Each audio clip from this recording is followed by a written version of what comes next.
Harmonic analysis exercise number 1. Now that we've learned about Roman numerals and inversions, let's apply that to an exercise. What key are we in? F sharp, C sharp, G sharp. I know that 3 sharps is the key of A, or my shortcut, a G sharp is a half step below A. I want to show you guys a little trick here. I'm going to spell out my A major scale using the key signature. First I do the alphabet, A, B, C, D, E, F, G. And then I want to put in F sharp, C sharp, and G sharp.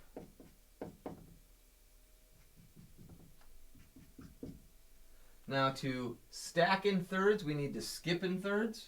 So A, C sharp, E. I'm going to stack them on top of each other like it was music.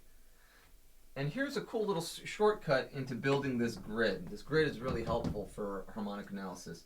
I'm just going to spell out the alphabet from left to right. E, F, G, A, B, C, D. I want to make sure that I take care of the notes in the key signature that need to be affected. F sharp, G sharp, F sharp, C sharp, G sharp. I'm so used to doing them in order in the key signature, I do it that way too on the grid.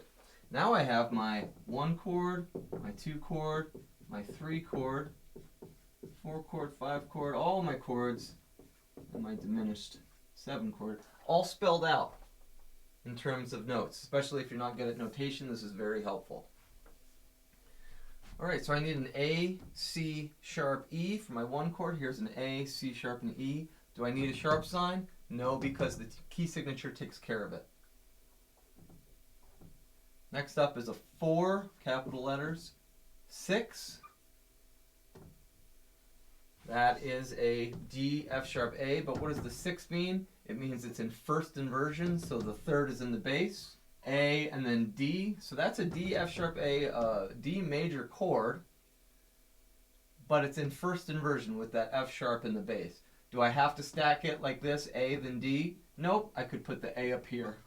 Or I could have both A's. 2/5, why not? Depends on how many people are in your band or how many fingers you have for the piano or the guitar. There's an A major chord, a D major over F sharp because it's in first inversion. Next is a 6 chord, F sharp, A, C. Look at that, same bass note, F sharp, A, C sharp. Keep the same bass note, easy for the bass player. Another 6 chord with a 6/4. And that means it's a triad in second inversion. We want a C sharp in the bass. So I'm going to put the bass note down here, make my 6/6/4 a little smaller. Here's a C sharp. Now we need F sharp and A. There's an A. How about the F sharp way up there? Spread out the chords. Get away from the closed stacking, open stacking. Now I made these all with whole notes. I'm going to turn them into quarter notes because we're in 4/4 time. So these are quarter notes. They all need a stick. Now if the majority of the notes are above the middle line B, the stick is going to go down from the left side. And if the majority of the notes are below this one, it's both, so I'm just going to stay consistent by going down. But if the majority of the notes are below the middle line B, I would put it on the right side and the stick's going up, just like this here. This one is mostly going down, so I guess I'll put them up. Just some musical calligraphy rules, engraving rules. Next chord is a 1/6/4, second inversion 1 chord. A, C sharp, E. I want an E in the bass. E, A, and then a C sharp. We can do a close stacking.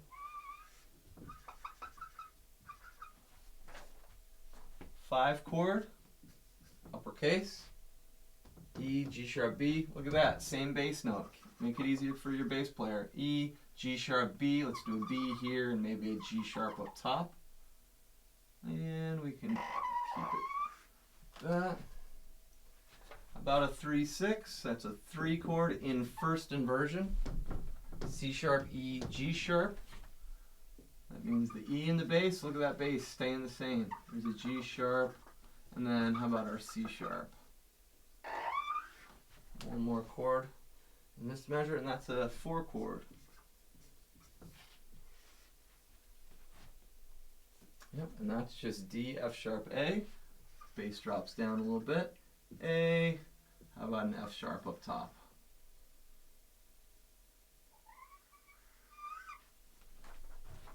All right, there's our first 2 measures. I'm going to get rid of our grid here, because I want to be able to analyze this stuff by memory. All right, next measure, I'm going to do it here, so I have some more room to work with, is a 1, 7. Now, a 1, 7 would be A, quarter note, C sharp, E, and G sharp. All right, so that we would put one down, and that's an A major 7 in root position because of the 7. Let me write the rest of these chords. We've got an F sharp minor, an F sharp minor over C sharp. We've got our A major over E. We've got our E major, 5 chord, E, G sharp, B. And we've got our 3 chord in first inversion. That's going to be our C sharp minor over E. And then another 4 chord, that's just a D major triad. Okay, next chord in this measure is a 2, 6, 5. First of all, what was the 2 of A? It was a B. 2 chords are always minor, so it's a B minor triad. B, D, F. But a couple of things. It's an inversion, and it's a 7th chord. So we want a B, D, F, A for our B minor 7, but it's in first inversion. So we need a B somewhere else. I'm going to rewrite this whole thing. Put this down here. 2, 6, 5. What we want was a B, D, F sharp, A. Here's a D in the bass, F sharp, A, and then we could put a B right there. Kind of weird looking, having 2 notes on either side of the stem. A B minor 7 over D. Next chord is a 4, 6, 5. 4 chord in A is a D major triad. 6, 5 again is a 7th chord, so it's going to be a D major 7 in first inversion, meaning the F sharp will be in the bass. F sharp, A, C sharp, D. Next chord is a 4, 4, 3. That's a second inversion 7th chord. So it's the same chord, A, C sharp, D, and then an F sharp. Last 2 measures here, we've got just a good old-fashioned 1 chord, A, C sharp, E. Most of my notes are below or above the staff, so I'm going to put it on the left side and drop down. That's an A major triad, A, C sharp, E. Now I want a 4, 2. What was 2? That's our third inversion 7th chord of our 4 chord. So our 4 chord was a D major triad with the 7th in the bass. That's going to be a D major 7 over C sharp. There's probably going to be a lot of tension in that chord. I'm going to bring my bass note, my C sharp, all the way down here. E, F sharp, A, C sharp. Whoops, missed something. C sharp, F sharp, A, and then I need a D up here.